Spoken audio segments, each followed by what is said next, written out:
कुछ दिन पहले रशिया से कुछ मिलिट्री कार्गो तैयारे उड़े और वो ईरान में लैंड किए, तो ये खबरें ज़ेरे गर्दिश थीं कि आखिर रशिया की तरफ से ईरान को कौन सा दिफाई साजो सामान पहुंचाया जा रहा है। लेकिन अब ये मुअम्मा हल हो चुका है। ईरान में यानी ईरान की फ़िज़ाओं में एक रशियन Mi-28 लड़ाका हेलीकॉप्टर देखा गया है। यानी इस बात की तस्दीक हो गई कि रशिया ने ईरान को Mi-28 हेलीकॉप्टर पहुंचा दिए हैं। ये Mi-28 हेलीकॉप्टर क्या है, इसकी सलाहियतें क्या हैं और ये कैसे ईरान की दिफाई सलाहियत को मजबूत बनाएगा। आमिर रज़ा से बात करते हैं। आमिर भाई, कुछ दिन पहले आपसे मैंने बात की थी कि रशिया के कुछ मिलिट्री कार्गो तैयारे लैंड किए हैं, उनमें क्या है, आपने भी ऐसी बात की थी कि शायद उनमें Mi-28 हेलीकॉप्टर है। अब तो उसकी तस्दीक भी हो गई। देखिए, उड़ता हुआ देखा गया है तो इसके बाद तस्दीक भी हो गई। अब मैंने तो खदशे का इज़हार किया था और मैंने ये क्यों किया था, इसको नाइट हंटर बोलते हैं जी। और अमेरिका क्योंकि जो है अपाची अपने हेलीकॉप्टर जो है उसको इब्राहिम लिंकन के साथ लेकर आया है ताकि उनको वहाँ से फ्लाई कराया जाए।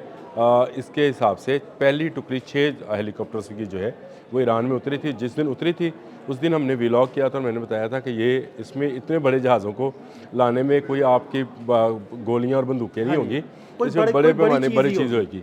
तो Mi-28 जो है ये अब सामने आ गया। नाइट हंटर इसको बोलते हैं और इसका आना ज़रूरी क्यों है। जिस दिन मैंने ये व्लॉग किया था और उसके नीचे कुछ लोगों ने ये कमेंट किया था कि जदीद दुनिया में तो F-35 यानी 5th जनरेशन और 6th जनरेशन जहाज़ों की बात हो रही है। आप आज भी हेलीकॉप्टर आज भी उतना ही अहम है। आपकी बड़ी फ़ौज को, आपकी बंदरगाहों को हेलीकॉप्टर्स ही बचाते हैं। इनके अंदर अगर नाइट विजन सेंसर्स और रडार्स मौजूद हों और एयर टू एयर मिसाइल्स मौजूद हों तो ये दुश्मन मुल्क के हेलीकॉप्टर तो अमेरिका अपाची हेलीकॉप्टर्स क्यों लेके आता और हर रोज़ अपाची में नई चीज़ों को जो है क्यों शामिल करता।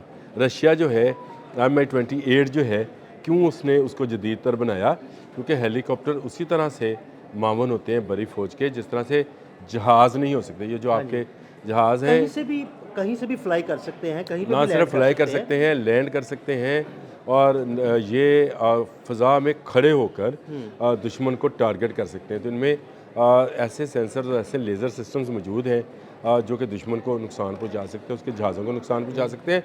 तो इसकी अहमियत से तो आप पहली बात तो ये है कि इसको इससे इनकार नहीं किया जा सकता।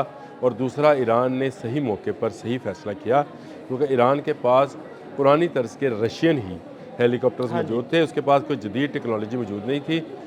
इसीलिए फौरी नौयत पर व्लादिमीर पुतिन ने जो है अली ख़ामेनी की दरख्वास्त पर पहली टुकड़ी 6 हेलीकॉप्टर्स की जो है भिजवा दी ईरान, जिसको फ्लाई करते हुए भी देखा गया है।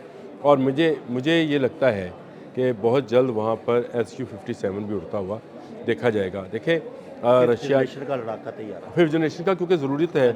अगर F-35 आता है अब्राहम लिंकन से या डिएगो गार्सिया से, तो F-15 आता है उर्दन से, तो उसके सामने अगर जो होगा 57 Su-57 होगा तो मेरा ख्याल है कि 5th जनरेशन की वॉर हो जाएगी। लेकिन चले, अभी तो हेलीकॉप्टर्स की एक टुकड़ी आई है 6 हेलीकॉप्टर्स पर, और मैंने उस वक्त वो जो कार्गो जहाज़ थे उनकी तादाद भी शायद आपको 6 बताई थी। जी बिल्कुल। मैंने कहा था 5 से 6 जहाज़ हैं और 6 ही हेलीकॉप्टर आए, लेकिन 40 आने हैं।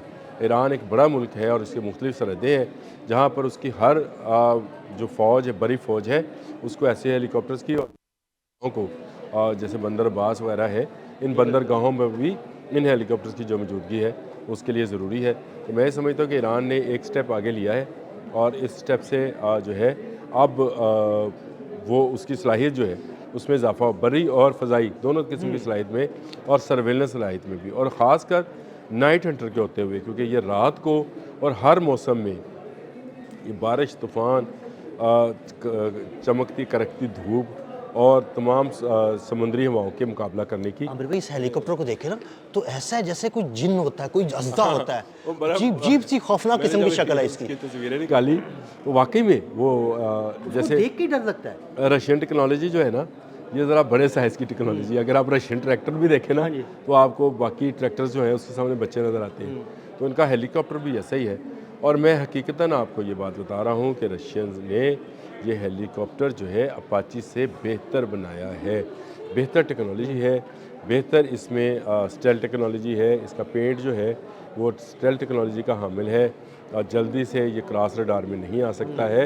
ये एक ऐसा हेलीकॉप्टर है जो कि ईरान के आने वाले दिनों में अगर जंग, अल्लाह ना करे, जंग होती है तो ये उसमें बहुत मददगार होगा, उसकी बंदरगाहों की हिफाजत के लिए, उसकी बड़ी फ़ौज के ठिकानों की हिफाजत के लिए, उसके टैंक्स की हिफाजत के लिए और दुश्मन के टैंक्स और बड़ी ठिकानों को तबाह करने के लिए यह हेलीकॉप्टर जो है आने वाले दिनों में अगर जंग होती है तो अहम किरदार अदा करने वाला है। और इसीलिए व्लादिमीर पुतिन ने फौरी तौर पर 6 जहाज़ों की टुकड़ी जो है पहुंचाई। देखिए अब उसके बाद से जब से हमने ये व्लॉग किया था उसके बाद बेशुमार लोगों ने वो जो कार्गो जहाज़ थे उनकी तादाद बढ़ाकर इस वक्त वो 52-54 तक ले गए हाँ हैं जी, ऐसे ही है। कि इतने उतर रहे हैं। रोज़ाना 2 जहाज़ उतारते हैं और उसमें से सामान निकालते हैं। लेकिन जब नई टुकड़ी आएगी तो तब भी बताऊंगा। 40 जहाज़ मैंने आपको बताया हेलीकॉप्टर जो है ये आने हैं और इनमें से 6 जो हैं आ गए और उन्हीं में से एक को फ़ज़ा में उड़ता हुआ भी देखा गया है। तो ये एक तरह का अपना दिफाई नुक्ता नज़र से मैं समझता हूँ कि ईरान का गुड स्टेप इसको कहा जाएगा कि उसने इस तरह के जदीद हेलीकॉप्टर जो है उनको ईरान की फ़ौज के अंदर यानी पासदारान इनकलाब के अंदर शामिल कर लिया। और पासदारान इनकलाब ने कल ही एक बड़ा तेल का ज़हीरा भी जो है स्मगल होते हुए पकड़ा है। मैं ये समझता हूँ कि उसमें भी शायद इसका, क्योंकि ये रात के वक्त की कार्रवाई है, तो शायद वो जो उड़ता हुआ देखा गया था ये उसकी रिपोर्ट हो जिसने ये बताया कि एक बड़ा ऑयल टैंकर जो है वो जहाज़ लेकर जा रहा है।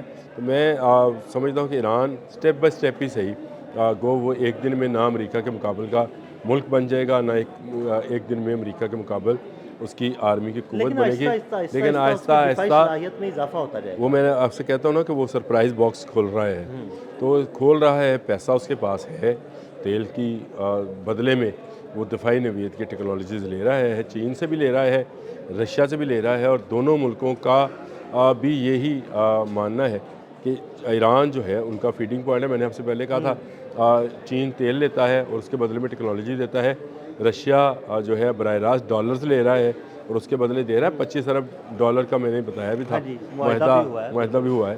तो ये सारी वो चीज़ें हैं जो कि ईरान बड़ी तेज़ी के साथ सर अंजाम दे रहा है। जहाँ दूसरी तरफ अमेरिका बार बार धमकी लगा रहा है, कभी वाइट हाउस से, कभी डोनाल्ड ट्रंप की मीडिया कॉन्फ्रेंस से, वहीं पर ईरान भी हर आने वाले दिन में कोई ना कोई नया सरप्राइज़ जो है वो ला रहा है। तो इसका मतलब ये है कि अभी मामला जो है गर्म भी है। चाहे मुज़ाकरात कुछ हो, ये मुज़ाकरात की पहली कड़ी है। इसको ये ना समझिए कि आज मुज़ाकरात हो गए, इब्राहिम लिंकन वापस चला जाएगा, डिएगो गार्सिया खाली कर दिया जाएगा, उर्दन के जहाज़ जो हैं F-15E चले जाएंगे और रशिया और ईरान का माहिदा और ईरान और चीन का माहिदा जो है ये ख़त्म कर दिया जाएगा। ऐसा कुछ नहीं होने वाला। हाँ, फ्रेमवर्क बनाया जाएगा, उस फ्रेमवर्क के बाद जो खबरें आएंगी उस पर भी ज़रूर डिस्कस करेंगे। बहुत शुक्रिया आमिर रज़ा जी। बिल्कुल आमिर रज़ा ने बड़ी तफसील के साथ इस सारे मामले पर रोशनी डाली। अदील अहमद और आमिर रज़ा को इजाज़त दीजिएगा। अल्लाह हाफ़िज़।